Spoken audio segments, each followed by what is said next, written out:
अध्यक्ष नाना पटोले यांची पत्रकार परिषद सुरू आहे, थेट जाऊयात. दोन प्रश्न आहे की आखरी पक्षाची ताकदच हा काँग्रेसचा कार्यकर्ता असतो, त्या पक्षाचा कार्यकर्ता असतो.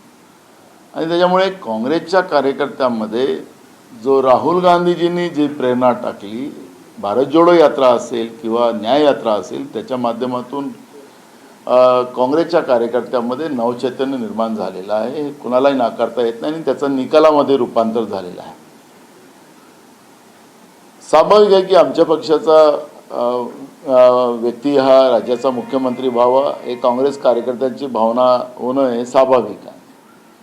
पण आखरी विधानसभेसाठी आकडेवारी जी संख्याबळ लागते ती आपल्याला महत्त्वाची असते आणि आखरी मुख्यमंत्र्याचं जे काही निर्णय घ्यायचा आहे तो हायकमांडनी घ्यायचा असतो. त्यामुळे कार्यकर्त्यांच्या भावना ज्या आहेत आणि लोकांमधल्या ज्या भावना आहेत त्या आखरी आमचे जास्तीत जास्त आमदार निवडून आले तर हायकमांड त्याच्यावरचे निर्णय घेतील. नाना, नीट संदर्भात अजून गोंधळ कायम आहे. राहुल गांधींनी तो नीटचा प्रश्न उचलला आहे. तिकडे दुसरीकडे नीटचे एका देशामध्ये मार्चमध्ये मोठ्या प्रमाणात घोळ पाहायला मिळतात. परीक्षेसाठी प्रयत्न विद्यार्थ्यांचा असतो, मात्र सरकार त्याकडे दुर्लक्ष करणार पाहिजे. नरेंद्र मोदीचं सरकार आल्यानंतर नीटच्या परीक्षेची सुरुवात झाली. नीट म्हणजे भ्रष्टाचाराचं एक मोठं केंद्र आहे. 12वीच्या नंतर आम्ही MBBS साठी ॲडमिशन द्यायचो आणि जे मेरिट असेल त्याच्या आधारावर ते निर्णय व्हायचे. नीटच्या परीक्षेचं कंट्रोल पूर्ण केंद्र सरकारने आपल्या ताब्यात ठेवून होतकरू मुलामुलींना संधी मिळू नये, गरिबांच्या मुलामुलींना संधी मिळू नये अशा पद्धतीची एक व्यवस्था निर्माण केली.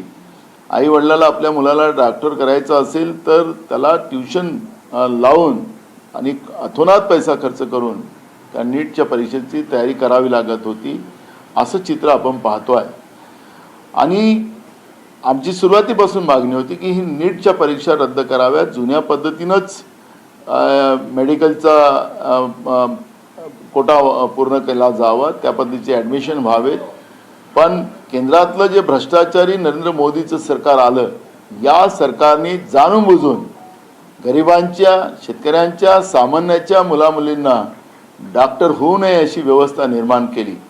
आपण पाहिलं की निवडणुकीच्या जेव्हा टप्पा संपला 7वा आणि 1 तारखेला जे संध्याकाळीपासून माध्यमाच्या माध्यमातून PMO ऑफिसमधून जे काही मसाला पुरवला गेला होता आणि आता 400च्या पार झालेला आहे आणि शेअर बाजारामध्ये जो उठाव झाला तो कुठल्या कुठल्या परिवारांना फायदा झाला याचे आकडे पण आपल्याला पाहायला मिळतात. आता त्याचा 1 नंबरचा लाभार्थी चंद्राबाबू नायडू त्यांची मिसेस आणि मुलाच्या नावाने जवळपास 800 कोटीचा फायदा 2 दिवसामध्ये झाला. म्हणजे या लाभार्थ्यांना कसा फायदा द्यायचा, जनतेचे पैसे कसे लुटायचे अशी भ्रष्टाचारी व्यवस्था, जशी नोटबंदी जगातली सगळ्यात मोठी भ्रष्टाचाराची व्यवस्था होती, तीच व्यवस्था नरेंद्र मोदीजींनी शेअर बाजारात निर्माण केली, तीच पद्धत नीटमध्ये निर्माण केली. आणि भ्रष्टाचाराचं एक मोठ्या प्रमाणात जी यंत्रणा आहे त्याचे मुखिया नरेंद्र मोदी तयार होऊन या देशातल्या व्यवस्थेलाच बर्बाद करायचा हा जो प्लॅन केलेला आहे त्याच्यातला नीट सगळ्यात मोठं उदाहरण आहे. आमची मागणी आहे की याची CBI चौकशी झाली पाहिजे आणि नीटच्या परीक्षाच रद्द झाल्या पाहिजे, ही काँग्रेसची मागणी आहे. अभिजित वंजारी म्हणतात 288 लोकसभा निवडणुकीचे निकाल लागले त्यावेळेला तुमच्यावरती आरोप करण्यात आला की एका विशिष्ट प्रकारच्या जातीची मतं तुम्हाला मिळाली म्हणून तुमचा विजय झाला. राष्ट्रवादी अजित पवार गट आता त्याच जातीच्या लोकांकडे लक्ष केंद्रित करत आहेत. जे अल्पसंख्याक नेते आहेत त्यांच्याकडे महत्त्वाची जबाबदारी दिली जाणार आहे. दुहेरी भूमिका दिसते महायुतीमध्ये राहून. बघा, भाजप असा एक पक्ष आहे की ते माजी मुख्यमंत्री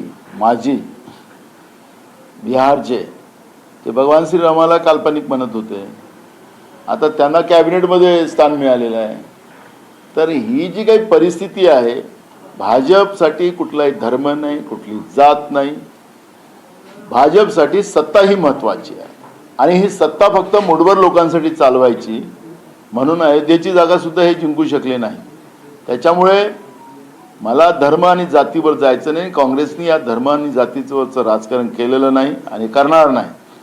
ज्या जनतेला, ज्या लोकांना काँग्रेसचा बद्दलचा विश्वास आहे आणि ती जनता काँग्रेसच्या पाठीशी उभी झालेली आहे हे आपण पाहिलेलं आहे. त्यामुळे भाजप आज काही विशिष्ट जातीचे लोक सांगत असतील तर म्हणजे सांगायचं तात्पर्य की कालपर्यंत ह्या लोकांनी तुम्हाला मत मारलं तर तुमचे ते समर्थक होते असं म्हणायचं का? पण जिथं हारलंय तिथं भाजप रडते आहे हे आपण नेहमी पाहिलेलं आहे आणि भाजपचं हे रडगाणं चालत राहणार आहे. त्याच्यामुळे त्याच्याकडे तुम्ही पण लक्ष करू नका. पण जनतेचे प्रश्न काँग्रेससाठी आणि सगळ्या जाती धर्माला सोबत घेऊन चालणं हे काँग्रेससाठी महत्त्वाचं आहे आणि काँग्रेस ते पद्धतीचं काम करते. अभिजित वंजारी म्हणतात